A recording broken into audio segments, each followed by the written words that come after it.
दोस्तों, क्या आपका बच्चा भी मोटापे का शिकार हो रहा है? क्या आपका बच्चा कम उम्र में बीपी, शुगर, कोलेस्ट्रॉल, थायराइड जैसी बीमारियों से जूझ रहा है? क्या आपका बच्चा हर समय मोबाइल में आंखें गड़ाए रहता है? क्या आपका बच्चा अगर आप उसे कोई भी काम बताते हैं तो उसे करने में 10 मिनट लगा देता है? तो सावधान हो जाइए। मोबाइल आपके बच्चे का बचपन और संस्कार दोनों छीन रहा है। आज के हमारे इस बातचीत का विषय है, क्या मोबाइल आपके बच्चे का बचपन और संस्कार दोनों छीन रहा है? दोस्तों, जैसा कि आप सभी जानते हैं, मैं हर मंगलवार और शुक्रवार आपके सामने अलग अलग विषयों पर वीडियो लेकर आती हूँ। आज की हमारी वीडियो का सब्जेक्ट है, क्या मोबाइल आपके बच्चे का भी बचपन और संस्कार दोनों छीन रहा है? दोस्तों, मोबाइल को अंत तक ज़रूर देखिए और अगर आपको मेरा वीडियो पसंद आता है तो लाइक, शेयर और सब्सक्राइब ज़रूर करें। साथ ही कमेंट करें। कमेंट करने से मुझे पता लगता है कि मुझे और अपने वीडियो में क्या ऐड करना चाहिए और क्या सुधार करना चाहिए। साथ ही मुझे कमेंट कर ये भी बताएं कि अगला वीडियो मैं किस विषय पर बनाऊं। वैसे तो आप सभी जानते हैं मेरे वीडियो का विषय सामाजिक और पारिवारिक रहता है। तो आज हम बात करते हैं मोबाइल और बच्चे। दोस्तों, आप जो हमारी जनरेशन से जुड़े हुए हैं समझ सकते हैं हमारी जनरेशन में और आजकल की जो बच्चों की जनरेशन है उनमें कितना बदलाव आ गया है। आजकल बच्चे दिन भर मोबाइल में घुसे रहते हैं। हम आज भी दौड़ दौड़ कर अपना सारा काम पूरा कर लेते हैं। कुछ भी काम करना होता है हम तुरंत एक्टिव हो जाते हैं। बच्चे बिस्तर से उठने में आधा घंटा लगा देते हैं। और मैं छोटे बच्चों की ही बात नहीं कर रही हूँ, ये बच्चे 1 साल से 15 साल तक की उम्र के बच्चों की मैं बात कर रही हूँ। 15 साल से आगे की उम्र के बच्चों के बारे में मैं अपने दूसरे वीडियो में आगे बात करूंगी। 1 साल का बच्चा खाना नहीं खाता, माँ। दोस्तों, मैं माँ वर्ड इसलिए यूज कर रही हूँ क्योंकि हम खुद भी, पेरेंट्स भी खुद इसके जिम्मेदार होते हैं। माँ अपने बच्चे को खाना खिलाने के लिए मोबाइल पकड़ा देती है। मेरे एक रिश्तेदार है, मैंने खुद देखा है, उनका बच्चा मोबाइल पे गेम खेलता रहता है और माँ चम्मच से उसके मुंह में खाना ठूंसती रहती है। ना तो वो उस बच्चे के खाना अंग लगता है और ना ही वो बच्चा खाने में इंटरेस्ट लेता है। तो संस्कार हमने ही देने शुरू किए हैं, हम उसे सिखा रहे हैं। तो सबसे पहले तो आप अपनी आदत छोड़िए, अपने बच्चे को बहुत कम उम्र में मोबाइल ना दें। मोबाइल देने की प्रथा बहुत ज़्यादा पुरानी नहीं है, मैं बात करना चाहूँगी। कोरोना के टाइम से इसका विस्तार ज़्यादा हुआ है। छोटे बच्चों के हाथ में मोबाइल इन शॉर्ट कोरोना के बाद से आया है। कोरोना के समय स्कूल कॉलेज बंद हो गए थे और पढ़ाई मोबाइल से ही हो रही थी, तो बच्चों के हाथ में मोबाइल आया। लेकिन उससे पहले जो मैं आज की बात कर रही हूँ, कोरोना 4 साल पहले की बात है। आज मैं बात कर रही हूँ 4 साल बाद, जब ऐसा कुछ नहीं है। तो पेरेंट्स खुद ही बच्चों को मोबाइल देकर उन्हें उसका आदी बना रहे हैं। इसके दुष्परिणाम क्या होगा वो मैं वीडियो में आगे बताने वाली हूँ। तो वो बच्चा बिना मोबाइल के खाना नहीं खाता। अब उसकी ऐसी आदत हो गई है कि वो कहीं भी हो, शादी ब्याह में गया हो, किसी फैमिली फंक्शन में गया हो, मदर को एक कोने में उसको लेके बैठना पड़ता है, उसको मोबाइल देना पड़ता है। वो स्वाइप करती रहती है मोबाइल को बच्ची और फिर खाना खाती है। तो ये संस्कार हमने उसे दिए। दूसरी बात, कोरोना के टाइम पढ़ाई मोबाइल से हो रही थी। अब पेरेंट्स भूल गए हैं कि स्कूल शुरू हो चुके हैं, बच्चे उन्हें बेवकूफ बनाने लगे हैं। मैं एक परिचित के यहाँ गई, 8 साल का बच्चा मोबाइल में घुसा हुआ था। मैंने उससे कहा कि अभी से मोबाइल में, मुझे आए हुए आधा घंटा हो गया, मोबाइल में क्यों घुसा हुआ है आपका बच्चा? उसने मुझे बताया कि वो पढ़ाई कर रहा है। भाई, ऐसी कौन सी पढ़ाई है जो मोबाइल से हो रही है 8 साल के बच्चे की? अब वो टाइम गया, उस समय मजबूरी थी। लेकिन पेरेंट्स अगर कुछ कहते हैं तो बच्चा कहता है ऑनलाइन क्लास ले रहा हूँ। पेरेंट्स समझ ही नहीं पाते बच्चा ऑनलाइन क्लास ले रहा है या क्या कर रहा है। इसके लिए आपको मोबाइल पर वॉच रखना जरूरी है। एक 14 साल का बच्चा हमेशा ही मोबाइल में घुसा रहता। मैंने उससे पूछा मोबाइल में क्या है? मैं इससे पढ़ता हूँ। अरे भाई, पढ़ने के लिए किताबें हैं, स्कूल है, टीचर है, ट्यूशन है, पेरेंट्स है। बड़े भाई बहन है उनसे बात करो, उनसे सीखो। हमेशा मोबाइल से ही क्यों सीखना है? मोबाइल न केवल हमारे बच्चों का बचपन छीन रहा है, फिजिकल एक्टिविटी करने से उन्हें रोक रहा है। आजकल आपने देखा होगा बच्चे फिजिकल एक्टिविटी बिल्कुल भी नहीं कर रहे हैं, वो खेलने नहीं जाते हैं।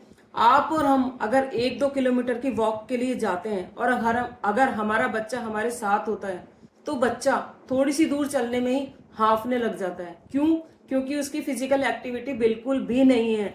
आजकल खेलों का, स्पोर्ट्स का आलम ये हो गया है कि बच्चे लूडो, कैरम और शतरंज जैसे खेल भी अब मोबाइल पर ही खेलने लगे हैं। ग्रुप बना लेते हैं, एक ही कमरे में 4 बहन भाई बैठे हैं, कजन्स बैठे हैं, लूडो खेल रहे हैं लेकिन मोबाइल पर। लूडो वो घर में साइड में बैठकर भी खेल सकते हैं, फिजिकल एक्टिविटी के रूप में खेल सकते हैं, लेकिन मोबाइल में घुसे हुए हैं।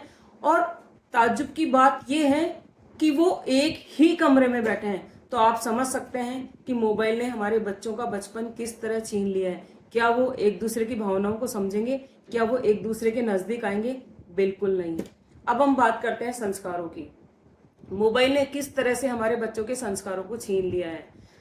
एक परिचित के यहाँ जाना हुआ, जैसा कि दोस्तों मैंने आपको बताया, मैं स्क्रिप्ट नहीं लिखती हूँ। मेरे वीडियोस हमेशा प्रैक्टिकल एक्सपीरियंस पर बेस होते हैं। मैं जो फील करती हूँ, मैं जो महसूस करती हूँ, मैं जो रिसर्च करती हूँ, उसी के बिहाफ पर मैं वीडियो में आपसे बात करती हूँ। तो मैं आपको बता रही हूँ, मेरे एक परिचित के यहाँ जाना हुआ। वो सोफे पर लेटा था बच्चा। मैं पहुंची, पहले मेरी परिचित आई, मेरे पास बैठी, उसने मुझसे बात की।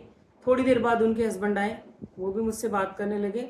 हस्बैंड मुझसे बात कर रहे थे, इस बीच मेरी वो परिचित चाय नाश्ते के लिए किचन में चली गई।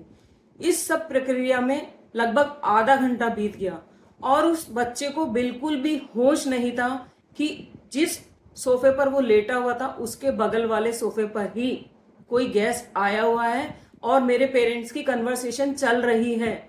और पिछले आधे घंटे से उनकी क्या कन्वर्सेशन चल रही है उसे कुछ होश नहीं था।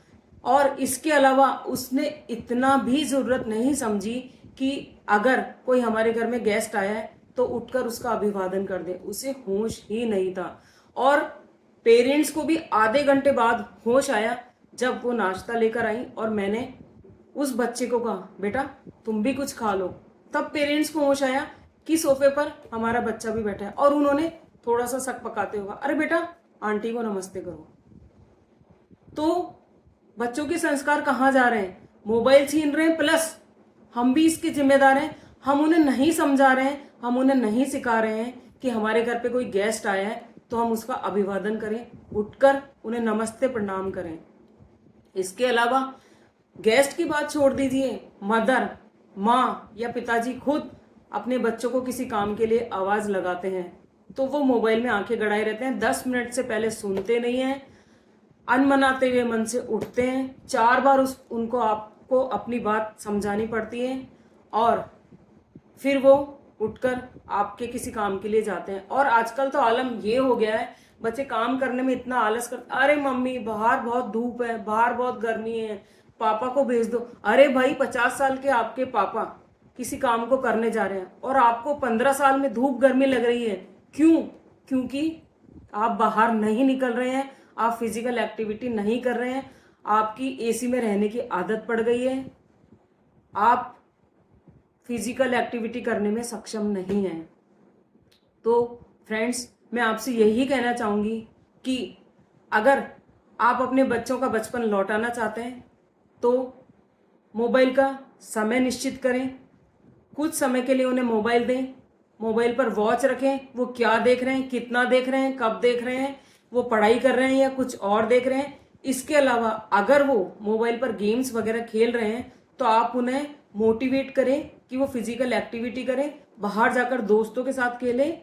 इससे उनका न केवल सामाजिक दायरा बढ़ेगा बल्कि वो संस्कार सीखेंगे, एक दूसरे से मिलेंगे, उनकी सोसाइटी में परिचय बढ़ेगा और शारीरिक दुरुस्ता जो आएगी वो तो अलग ही है। इसके अलावा संस्कार तभी मिलेंगे जब वो लोगों से मिलेंगे जुलेंगे, एक दूसरे के घर आएंगे जाएंगे, बात करेंगे, आजकल तो बच्चे नानी के घर जाना भी पसंद नहीं करते हैं। पहले गर्मी की छुट्टियां शुरू होते ही बच्चों को महीने 2 महीने पहले से ही क्रेज होता था कि छुट्टियों में नानी के घर जाना है, वहां रहना है, दादी के घर जाना है, वहां रहना है। आजकल के बच्चे नानी और दादी के नाम से डरते हैं, क्योंकि उन्हें पता है अगर वो नानी और दादी के घर जाएंगे तो नानी, दादी, बाबा, नाना उन्हें टोकेंगे। वो बार बार मोबाइल चलाते रहते हैं, उन्हें डांट पड़ेगी और वो सब नहीं कर पाएंगे जो वो करना चाहते हैं। मोबाइल पर खेलना चाहते हैं, टाइम बिताना चाहते हैं। इसलिए बच्चे नानी और दादी के घर से भी दूरी बना लेते हैं। दोस्तों, मैं आपको एक उदाहरण देना चाहूंगी। एक फैमिली में मैंने सुना कि जब छुट्टियों में बच्चे इकट्ठे होते हैं, उस फैमिली में कजन्स इकट्ठे होते हैं, बुआ मामा के बच्चे, तो उस घर के मुखिया एक उन्होंने नियम बनाया हुआ है कि वो 2 घंटे के लिए परिवार के सभी सदस्य का, इवन बच्चे ही नहीं बड़े भी, उसमें 45 साल, 50 साल, 40 साल, महिलाएं, पुरुष, बच्चे सभी शामिल होते हैं। 2 घंटे के लिए मोबाइल को वो एक बास्केट में रखवा देते हैं और इंस्ट्रक्शन देते हैं कि 2 घंटे तक कोई भी मोबाइल नहीं चलाएगा।